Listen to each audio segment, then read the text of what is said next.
The day started like any other in the small town of Clearwater, a coastal community where the rhythm of the waves was as predictable as the tides.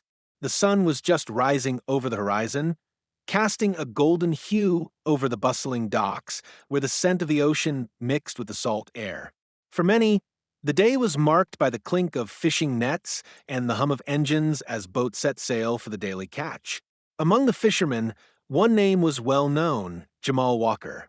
Jamal had spent years building his fishing business, passing down knowledge of the sea to his son, Marcus. It was a hard life, but one that Jamal loved.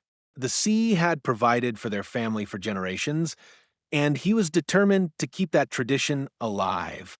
His son, Marcus, however, had bigger dreams. While Marcus respected the life his father had built, he longed for something more, something beyond the confines of the docks.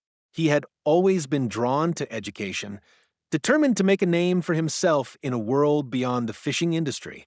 Though the world of academia was foreign to him, Marcus believed that education was his ticket to a better life.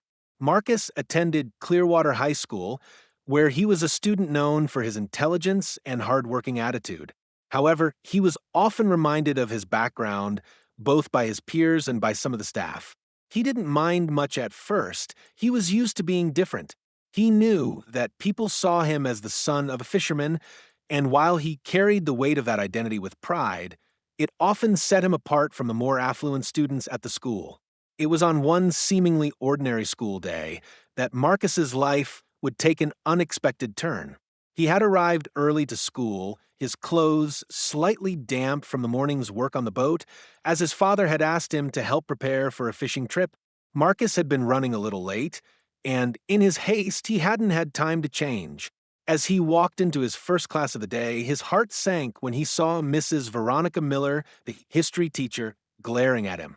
"Marcus Walker," she sneered, her tone cutting through the classroom like a blade. "You smell like fish. Are you trying to contaminate my classroom with your stench?" The room fell silent. Marcus froze, caught off guard by the sharpness in her voice. He had never expected this kind of treatment from Mrs. Miller, a teacher who was supposed to guide and support him, not belittle him. He could feel the heat rising in his cheeks, the embarrassment creeping up his neck. He opened his mouth to respond, but was interrupted. "You think you're special because you're the son of some fishermen? Well, you're not. You're just a dirty kid with no future." Mrs. Miller continued, her voice growing louder as she stood up from her desk. "You need to leave this classroom before you stink it up even more." Marcus's mind raced. He had never been treated like this by a teacher. He had always prided himself on his work ethic and the respect he showed for his teachers. To be told to leave for something he couldn't control, for his family's livelihood, felt like a slap in the face. The other students in the class whispered and snickered, clearly uncomfortable, but unwilling to intervene. Marcus stood still, his heart pounding in his chest. He wanted to defend himself, to tell Mrs. Miller that he was more than just the sum of his background. But words seemed to fail him in that moment. Without saying another word, he turned and walked out of the classroom, feeling a lump form in his throat. As he stepped into the hallway, he could feel the sting of humiliation, the weight of being an outsider pressing down on him. He had always known that life was not going to be easy, but this was a blow he wasn't prepared for. Marcus spent the rest of the day trying to focus on his studies, but it was hard to concentrate with the memory of Mrs. Miller's words echoing in his mind. He knew that he couldn't let this incident define him, but it was difficult to shake off the feeling of rejection. When school ended, Marcus made his way home, where his father was waiting for him on the porch. "Hey, son," Jamal said with a smile, his weathered hands resting on his knees. "How was school today?" Marcus hesitated for a moment before sitting next to his father. He looked out at the water, the sight of the calm ocean providing a brief moment of comfort. "It was okay," he replied, his voice barely above a whisper. "Just okay." Jamal asked, noticing the change in his son's demeanor. "What happened?" Marcus hesitated again before finally telling his father about the incident with Mrs. Miller. As he spoke, Jamal's face darkened with anger. He couldn't believe that a teacher, someone who was supposed to encourage his son, had treated him like that. Jamal had worked hard to ensure that Marcus would have the opportunities he never did, and to hear that his son was being disrespected like this struck a deep chord. "That's wrong, son," Jamal said, his voice low but firm.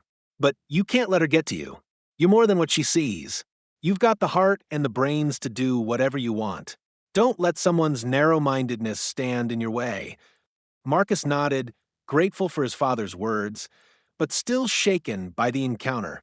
That night, as they sat down to dinner, Marcus's mind was elsewhere. He couldn't help but wonder what he had done wrong, what made Mrs. Miller think she had the right to treat him like that. But as the night wore on, he began to push the thoughts aside, focusing instead on the encouragement his father had given him. The next day, as Marcus entered the school gates, he was met with an unexpected sight. The parking lot was filled with luxury cars, including a gleaming black Bentley that caught Marcus's attention.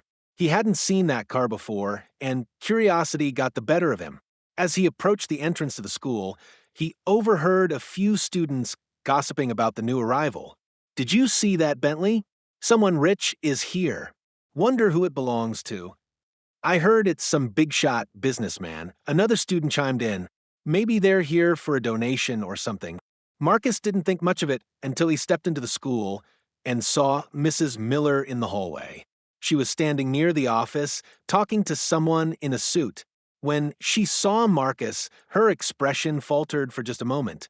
But before she could say anything, a deep, booming voice interrupted her. "Veronica, is this the young man I've been hearing about?" The voice was warm and commanding, filled with authority and respect. Marcus turned to see a tall, well-dressed man walking toward him. His face was familiar, though Marcus couldn't place where he had seen him before. It was then that the man's gaze fell upon him. "Marcus Walker, right?" the man asked with a smile. "I'm Jamal Walker, your father. I believe we need to have a conversation." The realization hit Marcus like a thunderclap. The Bentley, the powerful presence of the man, it was his father. Jamal Walker, the very fisherman who had raised Marcus with love and pride, was now standing in front of Mrs. Miller, ready to confront the teacher who had wronged his son. The conversation that followed was brief but powerful. Jamal made it clear that no one, especially a teacher, had the right to treat his son with disrespect.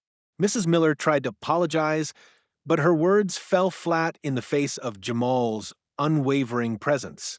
The next day, a letter was sent to all the faculty and students of Clearwater High, stating that Mrs. Miller had been placed on leave for her inappropriate behavior.